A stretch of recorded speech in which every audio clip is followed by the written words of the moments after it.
Welcome back, everyone, to another episode of the Yellow Kings podcast. I believe this is episode 6, and today we're going to be talking about phases that every guy, well, I guess specifically more Asian guys, have been through. Better than that, before we start out, my name is Mei Ming Duck. My name is Andrew, better known as Mei Ming Duck on social platforms. I'm here today joined by your average tech bro, aka Thomas. How's it going, Thomas? It's going well, man. I was taking a quick look at these little phases of life that all these primarily Asian dudes go through. Ooh, I got a lot of feelings about this one. Had a lot of cringy moments when I look back at my younger self, but we got to unpack them today. So let's get into this. These are 7 phases that literally every Asian dude has gone through. And if you're on TikTok, you can put a finger down for every phase that you've been a part of. All right. So every Asian dude has had an anime phase, a K-pop phase, a video game phase, a self-hating phase. Ooh, not a good one, but everyone has one. A workout obsessed phase. A hip-hop obsessed phase. Dude. And then an EDM phase. So what topic do you want to go into first, Andrew? I'm kind of curious. What games did you play growing up? Like, if you just to name them off. All right, off the top of my head, growing up, my first, probably all-time video game I was the most addicted to was MapleStory. MapleStory, oh my God. So, like, hundreds of hours spent on MapleStory. And then other ones that I played growing up, I would say I played Gunbound a lot. That's kind of a little bit more niche. There's also Sudden Attack, good old shooter game. Played a lot of Sudden Attack. And then a little bit of crazy arcade stuff, which is, I think, a little bit more Korean. I don't know. Maybe I'm wrong about that. But then I started to... Is that like the Go-Go Kart? Yeah, kind of, yeah. Like, it's like a bunch of like mini arcade games, I think. And then after all that, I started transitioning more into like console games. And then probably through majority of middle school and high school, I played so much Call of Duty. So a ridiculous amount of Call of Duty. I loved it. A fun story, but actually in middle school, I believe that is when 8th grade was when Black Ops came out, Call of Duty Black Ops. And what I did was I knew that day was that it was coming out on, like, let's say it's coming out on a Monday, right? What I did was I did all of my homework for that entire week, Monday, Tuesday, Wednesday, Thursday, Friday. I did it all in advance over the weekend so that the minute Black Ops 2 came out, I can purchase the game and I don't have to do any work. I had no homework to do. So I can just go home after school and play it all day. And that's exactly what I did. And that was probably one of the best weeks of my life when I was a young little teenager. I feel like I can never get that back. Yeah. Remember the feelings when, like, you're in middle school or even high school, school's out, it's 2:30, you're on your way home, and you're just so excited to get home and play games. Yeah. Like, you get home, you bust out computer or your console, and then you're just playing games for like 2 to 3 hours. You're having like literally the best time of your life for like 2-3 hours before you have to start your homework, obviously, at like 5 or 6 p.m. Yeah. But I miss that. I don't ever get that feeling again. Like, yeah. You know, I don't know about you. Games don't hit the same as it used to at this point in my life. When I play games now, I either, number one, get very tired after a couple hours. Number two, I just feel like I'm wasting time. You know, and I hate that. Yeah. I hate that. I wish I still enjoy games like I did when I was like in middle school and high school. I totally feel that. I think I read this one quote where it's saying, growing up is being able to purchase all the games that you ever wanted as a kid, but not having the time in the day to play all of them to completion. And I think that's so true because I'm the same way. It's like the dopamine hit is just not quite there for me when I play the game, when I play any game, really. But I think a part of that is the fact that I also feel pretty guilty. I'm like, oh, like I feel so unproductive. Like I want to do something, right? Like, and I think to really get invested in a game, you need to sink a lot of time into it. And I think for me, I don't have that emotional or physical time availability to sink that much time into one game again in my life. Yeah. What made you stop playing games? Like, what was the turning point?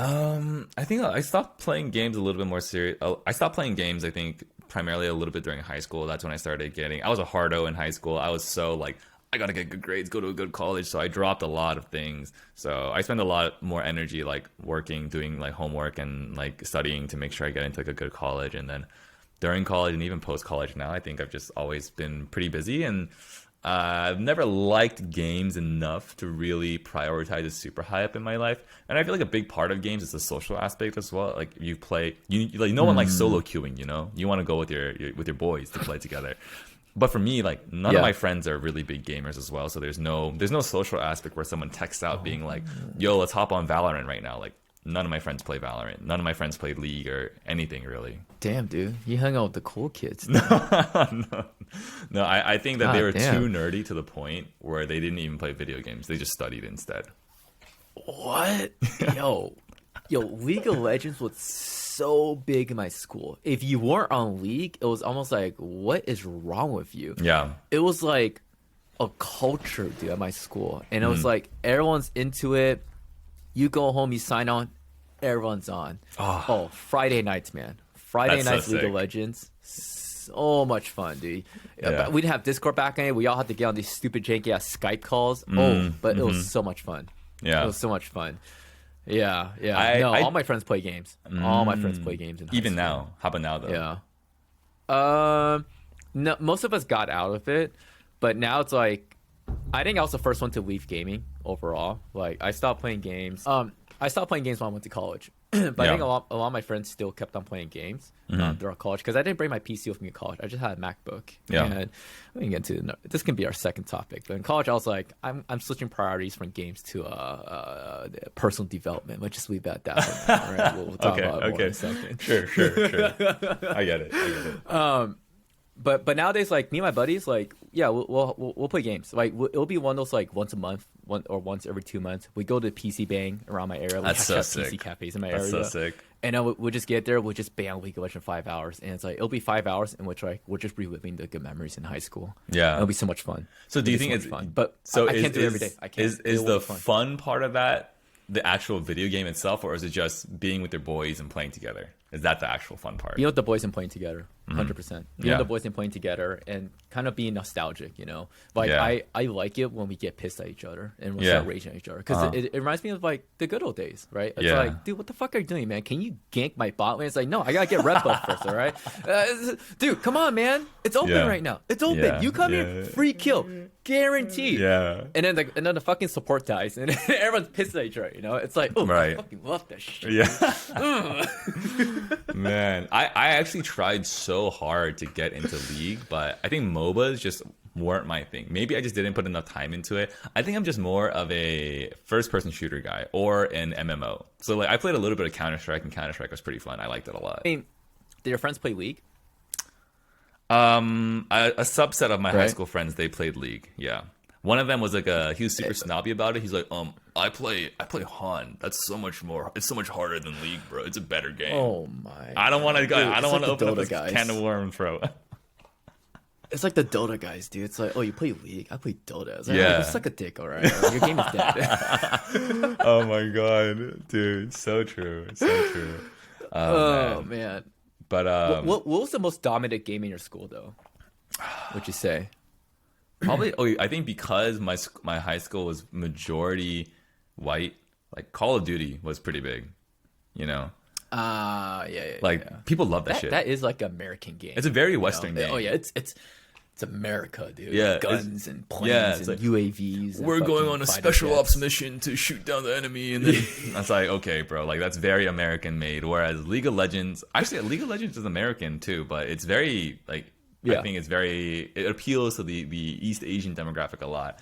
But yeah, so it's like I just never really got into it. If there was a game that I want to get into right now, it is I think it's Valorant. It seems like a fun game. I just haven't gotten the time or energy to get into it quite yet. I was very into Valorant like 2 years ago. Mm-hmm. I got deep into it, but like I was never that good at it. Yeah. But it was fun. It was fun while I played Valorant because like it was like the time where it just came out. A lot of my friends were getting onto it, so I had a chance to like play with like good amount of my college friends and whatnot with that's Valorant. awesome. But eventually, it just kind of faded for me. I keep up with like Valorant esports though. Oh, Like, okay. I keep up with League of Legends esports and I keep up. Do you watch esports? I keep up with the other video game. Sorry, I don't know how I forgot this, but the one other video game that I was Yeah. crazy addicted to that I would still say I still occasionally play to this day is Super Smash Brothers Melee, specifically Melee. So I keep up with that esports crowd a bit. I know I might incel Yeah, me maybe, too. but I fuck with it. I keep up the. I keep up. I think Smash esports is like just fun. It's something about it. Something about the culture of Smash esports. Yeah. It's like I never play Melee. I never plan to play Melee, but I love watching like Melee tournaments. Yeah, Like yeah. when Hungry Box goes up against like I don't know who's still playing Mango, nowadays. Zane, someone like that. Zane is big now. Yeah, he's huge. Leffen kind of fell off a cliff. You know, I don't even know what that guy's up to now. Yeah, It's yeah, like TSM just kind of died out. Yeah. But no, I love watching Smash as well. Same. Like Same. it was definitely like it's one of the esports that I still consume like over time because I got very into it in college. I started playing Smash 4 in college. Yeah. It's like one of those like dorm thing. Like everyone in dorm, it was like a guy thing. Every For single sure. dorm room, For sure. common hall had like someone had like a Wii U, whatever, and you just play Smash. You just Yeah. play Smash. Just come in. It's like such a camaraderie thing. Mm-hmm. It's like me and my roommate would like play Smash so much, and then like we were kind of rivals. And at the end of the year, every single year, my freshman and sophomore year, we would have a tournament end of the year to determine who was the better Smasher Oh, at yeah. the game. Oh, yeah. Because like me and my roommate just had such a heated rivalry on Smash because we both got in at the same time. Yeah. And I talk a lot of shit when I'm playing Smash. Oh, yeah. Like I talk so much shit for no reason. And he's kind of just more of like the calm, reserved guy. So I'm like the bad guy. He's the good guy. So it's like, Yeah. so it's like it became like a thing. Yeah, Oh, yeah. Smash was so much fun, dude. No, same. Yeah, I still yeah. love playing Smash to this day. It's a game that it never loses its fun for me. So I still definitely enjoy it. But Yeah. why don't let's transition to another phase. Let's see. I know we talked about this a little bit, but you definitely you have an EDM phase. You might potentially be in it, or are you at the tail end of it right now? I'm at the tail end of it. Yeah. At this point. How did it all get Yeah. started, though? I. Oh, How deeply do I go into this? well, up to you. I'll let So- you go. All right, so actually, like I got into EDM when I was in high school. Like, unlike I think most people that got into EDM, like most people got into EDM in college when they first went to their first rave, they pop a Molly and Yeah. they're like, "This is the best shit ever." Yeah. For me, I actually really enjoyed it when I was in high school. I remember in high school, like my older brother, he sent me like music videos of like Avicii, Yeah. Corella, Yeah. and like Nicky Romero, these Calvin Harris, these big guys. I was just like, "Oh, damn." I kind of like this music. So throughout high school, I was very into like Avicii, Armin van Buuren, and just like other big names that you might have heard of, like Tiesto, these big names Right. and stuff, right? And when I first went to college, I didn't even know raves existed. I didn't even know what they were. I just knew I enjoyed EDM music. So I knew EDM before I knew about raves. And then like obviously, if you're an Asian dude that went to college in SoCal, whatever, I don't care. California in California, general, dude. Yeah. you probably went to a rave. If you didn't go to a rave when you're in college, I don't know what you're doing. You were sleeping under a rock. Every single guy went to a rave Yeah. if you live in California. The culture was just so big here. Yeah. So I was so into raving, dude. I went to like pretty much everything in my life. Pretty much everything except for Tomorrowland at this point. I've been to all the SoCal events. I've been to Coachella. I've been to all the NorCal events. Wow. I've been to EDC more times than I can count. I've been to Wow. Ultra twice already. The last thing, I've been to E-Zoo in New York twice. Wow. I've been to all the big events in Dallas, Texas, and Houston, Texas. The only two I haven't been to is Tomorrowland and probably like Electric Forest. Is like another one I want to check out. I don't even think you know what I'm talking about right now, but I know Tomorrowland. They're like I big know events and Tomorrowland. stuff. I don't know the other one, Yeah. Electric Forest. Never heard of that. That's too deep for me. Yeah. Wow, that's Yeah, I, but I've always felt like that was a part of my college experience that I missed out on just because I went to college on the East Coast and like I still all of my high school friends they basically all stayed in California and I think I've been to one rave in my life, Hard Summer 2016, the only rave I've ever been to. It was a ton of fun. Don't get me wrong. And I think You like saw Paul Robinson, right? I saw Porter. He played Shelter. I think he debuted Yeah. Shelter at that. I could be wrong, but Did he? I don't know. He did play Shelter. He did play Shelter. Yes. but- 2016. Yeah, Yep. that was the year of Shelter. Yeah. And I had a great time, but yeah, it's just one of those things, like those cultural things as an Asian American and growing up in SoCal specifically that I feel like I missed out on just because all of my high school friends were always going to raves and I was kind of on the East Coast. Like I mean, sure, if I really wanted to, I could have gotten out of my way to go to these things, but it's just never that high up on my list to do so. But I still feel like I missed out on this like big camaraderie experience amongst the Asian American community here. Yeah. Yeah, I've been to the West Coast. It's a pretty big thing. Mm-hmm. What was the big thing to do in the East Coast? Oh what was my like the gosh. thing? Was Yeah. there even a thing like that? Like, sure, there were a couple, East Coast music festivals, or not. I wouldn't say festivals, but like concerts, like outdoor concerts. Like Boston Calling is a big one. That's in Boston in like the month of May or so, like end of spring, early summer. I don't know, man. It's like I think a really big thing in the winter was people love skiing. People are obsessed with skiing. So like they would go to Vermont, they would go to Jackson Hole, they would go to like all over specifically just to go skiing. Like ski culture is so big on the East Coast. And that's really interesting for me because I think on the West Coast, skiing is kind of looked at as a boomer thing and snowboarding is way cooler. But then you go to the East Coast and I'm like, yeah, I snowboard. They're like, oh, okay, well, skiing is way better. And like snowboarding is kind of looked at as obnoxious and not as classy as skiing or high class, you know. But I wouldn't say like there was one big thing that East Coast schools did that like there's literally I can't think of anything equivalent to the rave scene of the West Coast colleges, you know. You think it's because you went to Ivy League?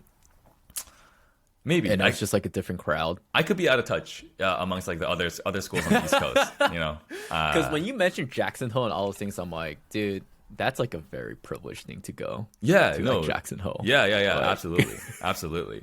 But I don't know. Maybe I think that there's a good chance of that. I'm sure if I went to another university that had a lot NYU more students that had way more Asian people in there too, maybe there is something that they all did together, but I have no idea what that is. I can't think of anything off the top of my head, at least. You ever go through the wannabe fuckboy phase?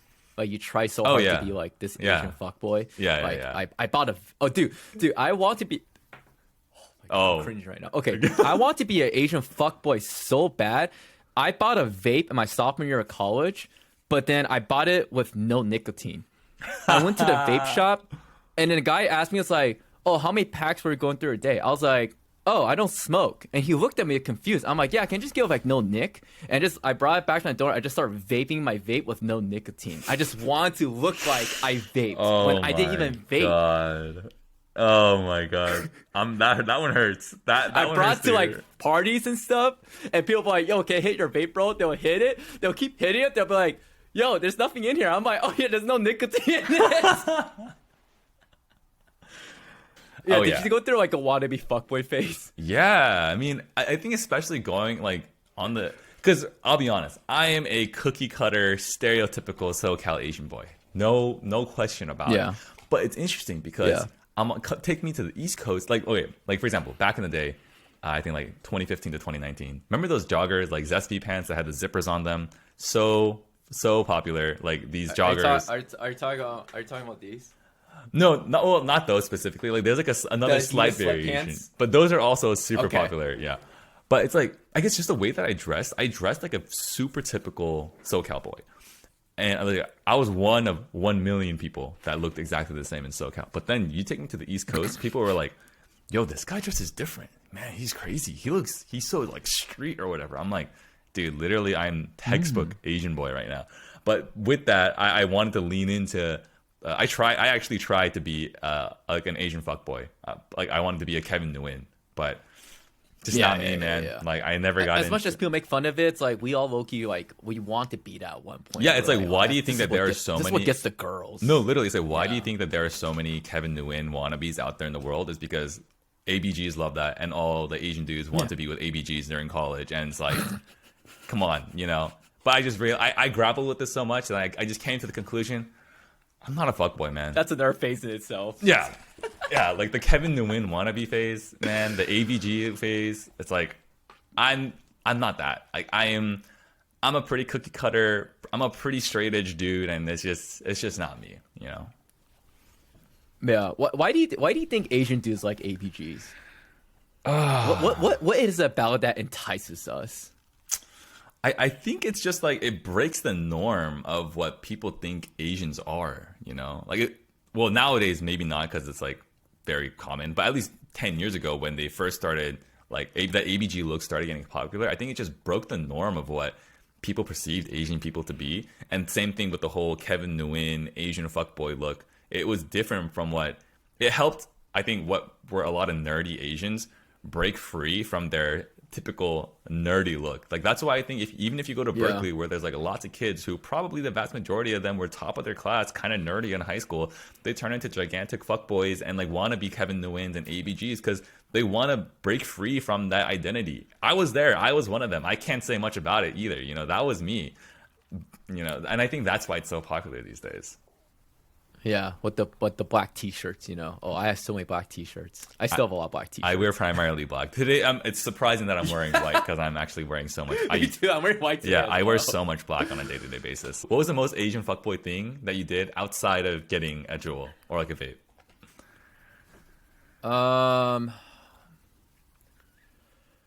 Like, do you have a tattoo? I guess just like no, I never got a tattoo. I actually still kind of want to get a tattoo. Not even gonna lie, I kind of want to get a tattoo on my forearm. I just think it looks cool at this Same, point. I same. kind of I like that look. You know? Yeah, yeah, Like, yeah. I guess like I guess I still have a little bit in me that I want to be like this like bad boy Asian look. 'Cause, Yeah. like, I don't know about you. I grew up.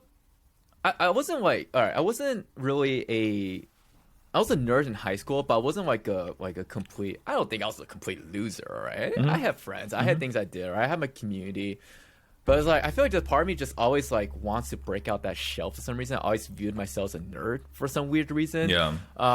It's no longer like an insecurity of me, but I just think it's like I like to lean into it. It's like, oh, how like fuckboy can I look? Yeah. And I'm like, and I think I lean into this more because my girlfriend hates it. My girlfriend likes like.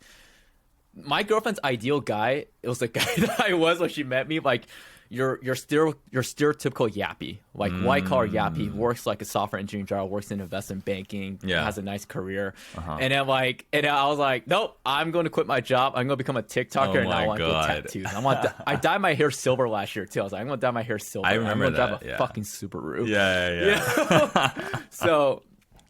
So I guess like I don't know. I guess like the next like most like wannabe fuckboy thing I did is probably just like trying to rush an Asian fraternity, right? And being Yeah. like, oh, I want to be part of this crowd.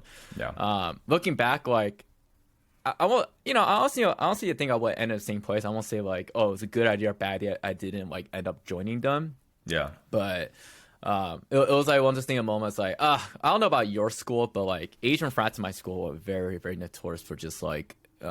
Again, not the majority, but like for like flunking out and like they did drugs all day, they drank Yeah. all day, and that's all they did, right? Which was like cool to me. I don't know. I went, Yeah. dude, isn't that so weird? That was cool in college. It was Yeah. like, oh, Yeah. you drink on Tuesday night? That's fucking cool. Yeah. But nowadays, like you look at people drink on Tuesday, it's like, what the fuck are you doing? Like, Yeah. yeah, what's it saying at your school? Was it cool to drink on Tuesday night? Oh my God. Yeah. It's like, because every frat, every Wednesday, every fraternity and sorority would have like meetings, like their weekly meeting together, right? And like Yeah. drinking on a Wednesday, you will not catch me doing that. Like that sounds like a horrible idea right now, but it was for sure. It was cool to like brag about like, yeah, dude, it's like a Monday night. I went out till like 2 a.m. and I had an exam today. Whatever, you know. It's like, nah, I'm not about that. Oh man, yeah. What would you say if you had like a runner up of like the most like wannabe fuckboy things you tried to do in your like life so far? I guess I pierced my ears once. I had a phase. Like that's not even super fuckboy, but I have pierced my ears before. But I took them out. They've closed up. But I kind of want to get them re-pierced again. I kind of miss it though. So You want to pierce our ears? I do. Let's fucking do it. I do. Okay. Yeah. Okay. Oh, I'm so glad I brought this up. So I feel like every single like wannabe fuckboy Asian got their ears pierced in sophomore year of college.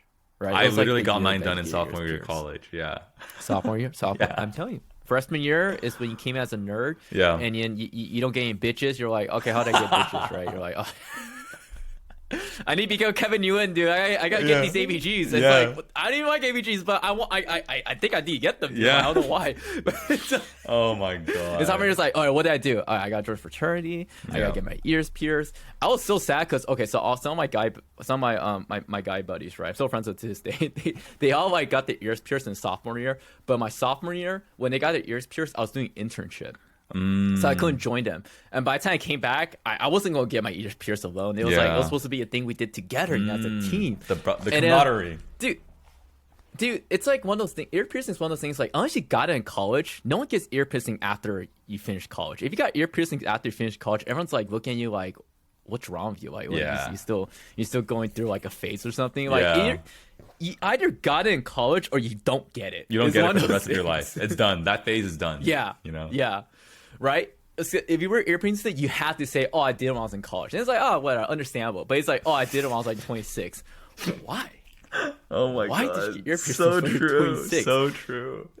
Right? Holy- So yeah. that's the whole reason why I never got ear piercing. I'm just like, I'm a working man already. I can't get ear piercings. It's going to be like, What, you still think you're 18 or 19? Yeah. You still about that life or something? Yeah, Like, no, yeah. I'm not. But Oh I my kind of want to God. get ear piercings. I just never did it. Yeah, no, I totally feel that, man. Oh, that's tough. That's tough. yeah.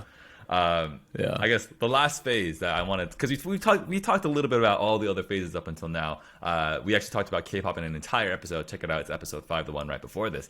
But you know, I gotta give a shout out to Bart Kwan out there, Barbell Brigade, that entire media franchise for getting all the Asian people into lifting. Did it affect you? Did it get you into lifting as well? You seem like a pretty muscular dude. Yeah, you look like someone that works out.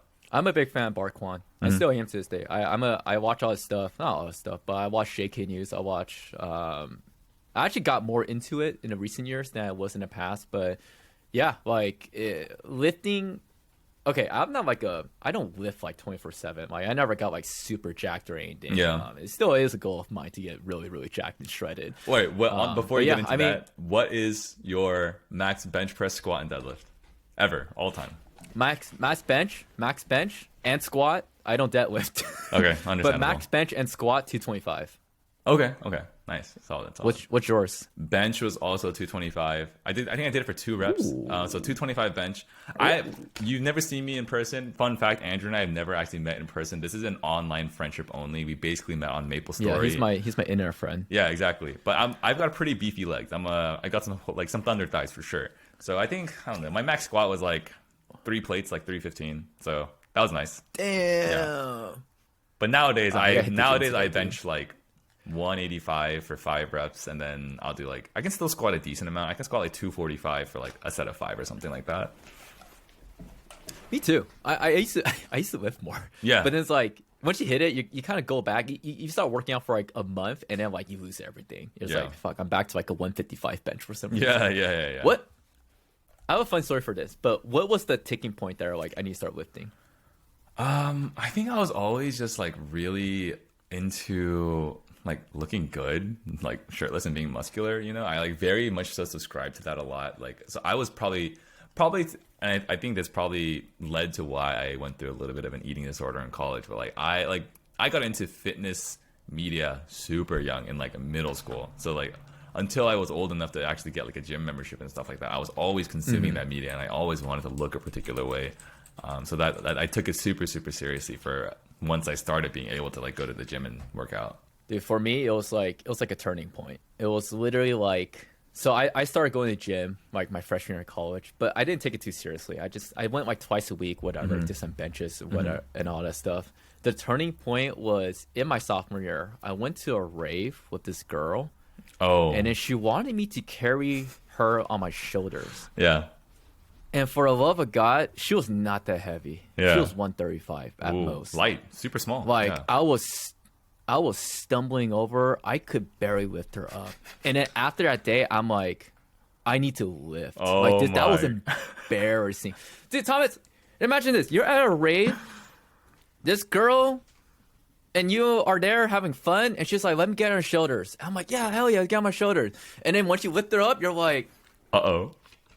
you start shaking stuff, and then you try to stabilize your foot by putting one forward, one backwards, so you're just like this. Yeah.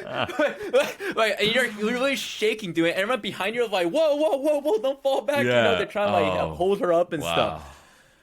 That's pretty traumatizing. Dude. Afterwards, I'm like, I gotta lift. And you know what? Fuck it. I date little Asian girls, so you know what? As long as I can squat over 150, I'm chilling. Okay, actually, on that note, back to the rave topic. When you put someone on your shoulders, how long are they supposed to stay there? Because no matter how strong you are, eventually, like everyone has a limit, For the drop. You just gotta stay there for the drop. After the drop ends, it's always the drop. You gotta lift enough, and then you just gotta stick to the drop. Once the drop ends and it goes into the next transition, that's when you can put them down. Wow. You're gonna put someone down mid drop? They're fucking filming, dude. It's like you're not gonna put someone down mid drop, dude. It's So like, you gotta finish the drop. that's not too bad because then the drop usually comes within like a minute or so of a song, Yeah. It's Okay. like 1 or 2 minutes at most. Because I was Yeah. gonna say like, dude, Yeah, if they're staying up there for like 30 minutes, bro, like I don't care how strong you are, that's tiring, dude. Yeah. My favorite thing to do is watch like EDC like live sets and stuff, and then I'll see like dudes lifting up like sometimes like bigger girls. I'm just like, damn, this guy's a fucking champ, dude. Yeah, I think I could do that. You know, I could squat a little bit, so I could yeah, last yeah. until I drop. I could last until I drop. Yeah, 225 to each. You're fine. You're fine. Okay. Well, that wraps up this episode of the Yellow Kings podcast. Let me know if you guys ever been to Andy's phases and your thoughts you guys have about like just like being cringe in college, being trying to be someone you're not trying to be. You know, if you ever went through a phase before, looking back, that just like, or maybe going through one right now. You know, maybe you got some laughs out this because it's like very relatable. But other than that, we'll catch you guys all in the next episode. Then talk to you soon. All right.